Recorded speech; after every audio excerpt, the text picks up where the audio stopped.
Michael Brennan may have just played the most important opening round of his season. A 6 under 65 at the 3M Open has immediately put Brennan into the conversation, but the score alone is not the most interesting part of his round. The numbers behind it are: Brennan ranked near the top of the field in ball striking, gained more than 5 strokes overall, and finally showed signs of life with the putter, the one part of his game that has consistently held him back this season. And if that putting improvement continues, Michael Brennan may not simply be trying to make the weekend, he could be climbing this leaderboard. But while Brennan emerged as one of the most interesting names to watch, Ben Kohles completely exploded out of the gates with a 9 under 62. So the question heading into the next round is simple. Was Kohles' opening round the start of a dominant week, or is there a chance the leaderboard begins to come back toward the field? And then there is Rico Hoey. Another fast start, another impressive opening round, and another question about whether he can actually maintain that level of performance for 4 rounds. This is the round 1 breakdown of the 2026 3M Open. Let's get into it. Let's start with the man at the top of the leaderboard. Ben Kohles opened the 3M Open with a spectacular 9 under 62. And the impressive part is that the round was not built on some completely unsustainable putting performance or a series of miracle shots. In fact, it was almost the opposite. Kohles played the kind of golf that looks boring when you watch the scorecard, but is incredibly difficult to execute. He hit 12 of 14 fairways. He hit 17 of 18 greens in regulation. And on the 18th hole, he hit an approach from more than 240 yards to inside 10 feet. Setting up what was essentially a straightforward eagle. That is how you shoot 62. You give yourself opportunities. You avoid unnecessary mistakes. And when the big opportunity appears, you take advantage of it.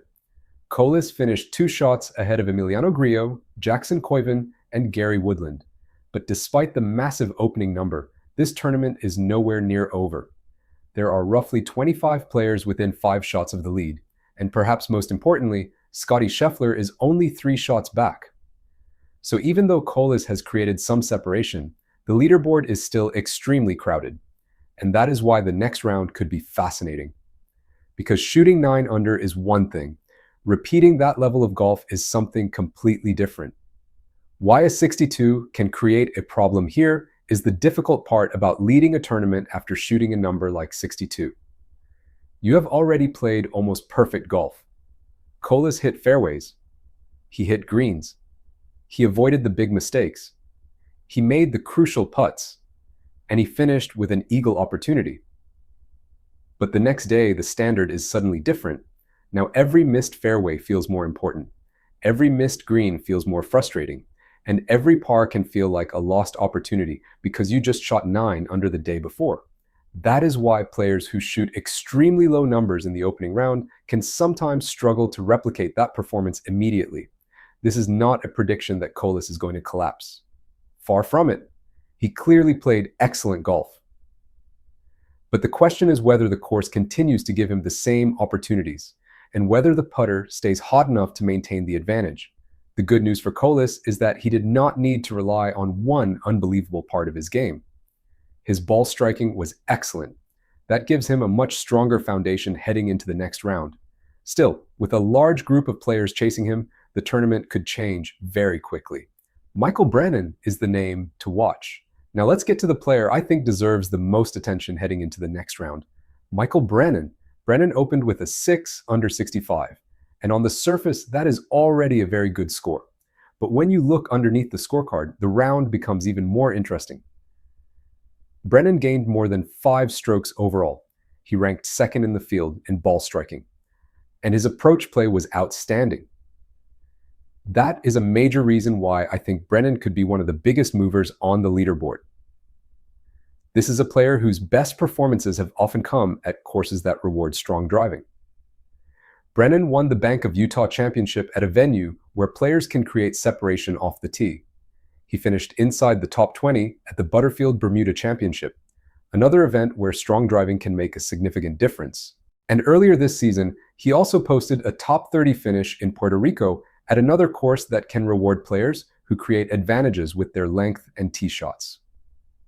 His only top 10 finish of the season came at the Charles Schwab Challenge at Colonial Country Club. And Colonial is a demanding driving course. So while TPC Twin Cities has wider fairways and larger greens, the basic idea is still important. Players who can consistently put themselves in good positions off the tee have an opportunity to create a lot of birdie chances. And Brennan did exactly that in round one. The biggest question, can Brennan putt? The biggest issue for Brennan this season has been the putter. And that is what makes the opening round so interesting. Because Brennan did not lose strokes putting. He actually gained strokes. The number was not enormous. But for a player who has struggled with the putter, even a positive putting performance can be meaningful. Think about the combination here. The ball striking is already there. The approach play is already there. The driving profile fits the course. Now, if the putter simply becomes average for the rest of the week, Brennan has a chance to continue climbing. And if the putter gets hot, he could become a serious threat. That is why Brennan is the player I would be watching most closely heading into the next round. Not necessarily because he is the biggest name on the leaderboard, but because the underlying profile makes sense. He has already shown that he can play well on courses that reward his strengths. He has already shown that he can produce a strong score at this tournament. And the biggest weakness in his game actually performed well in the opening round. The key is whether that continues. Because if the putter starts costing him strokes again, the entire picture changes. But if he keeps making putts, Michael Brennan could move from being an interesting name on the leaderboard to one of the biggest stories of the tournament. Rico Hoey, another fast start. Now let's talk about Rico Hoey. Hoey opened with a strong round and immediately put himself in an excellent position. But there is a trend here that is worth watching. Hoey has shown a habit of starting tournaments quickly and then struggling to maintain that momentum. At the Corrales Punta Cana Championship, he gained strokes in the opening round before losing strokes in the second and third rounds. At the John Deere Classic, he also gained strokes on the field in round one before a difficult second round eventually contributed to him missing the cut. And at the RBC Canadian Open, the pattern appeared again. A strong opening round, then a decline. Now that does not mean the same thing is guaranteed to happen here. Golf is not that simple. Every tournament is different, every course is different, and every player can change the story with one great round. But the pattern is still worth noticing. Hoey is extremely dangerous with the driver. That part of his game can give him a huge advantage. The concern is what happens after the tee shot. His iron play has not consistently been strong enough, and the putting has also become a concern. Hoey has not gained strokes putting in any of his past 4 starts. And he opened the 3M Open by losing strokes with the putter. That is a difficult combination. If you are going to build your game around creating opportunities off the tee, you need the rest of the bag to convert those opportunities. And so far, that has not always happened for Hoey. Why Mackenzie Hughes is interesting.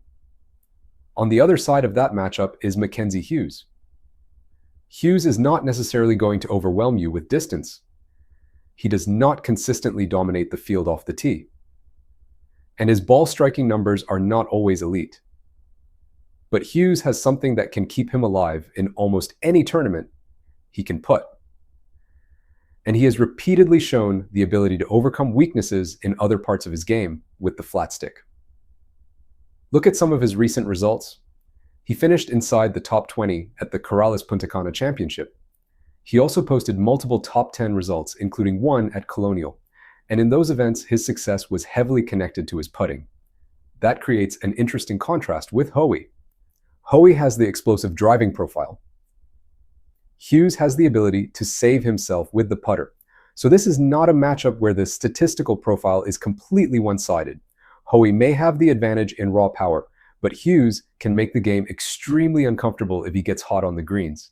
And on a course where scoring is clearly possible, that matters. So what do you think? Can Michael Brennan finish inside the top 10 at the 3M Open? Or do you think the early leaderboard will be dominated by the players already at the very top? Let me know your prediction in the comments.